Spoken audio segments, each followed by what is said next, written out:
For shoulder internal rotation, I'm going to use what's called a sleeper stretch to rig my shoulder up to where I can now start to get range in this internal rotation position. Okay, that's my humerus bone turning inside of the socket. That's internal rotation. We're going to use this sleeper stretch to help gain more range of motion in that. Okay, this could be a foam roller. I like to use a yoga block. Okay, it doesn't really matter as long as you just have something to rest your head on.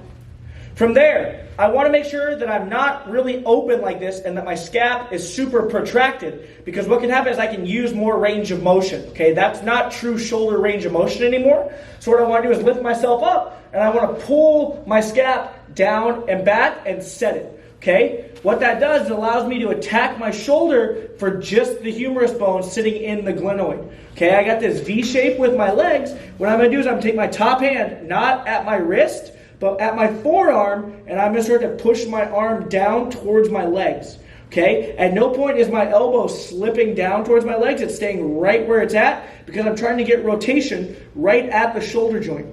Okay? You should feel something going on in the back of the shoulder, maybe a little bit here down in the triceps, but you don't want to feel pinchiness going on in the front of your shoulder. Okay? If you do, that's no good. We need to reassess why you have that and maybe take a different route. Okay? So after this, after I sit for my prescribed time, I'm going to start my pails and rails. So what my pail is my top hand becomes a wall. I'm going to take my bottom arm and start to push it like this. Okay? But because my hand is there, nothing is going to actually move. I'm going to do that for the prescribed amount of time, trying to build up to 100%. And then from there, I'm going to do my rail, where I keep my top hand right where it is. I use the front of my shoulder to try to pull my hand off of my top hand. Okay? So I'm not pushing down. I'm actually using my shoulder to pull myself into a deeper range of motion. And then I relax. Okay? I will stay here because I'm always going to do 2 rounds because I need to produce strength at my new range.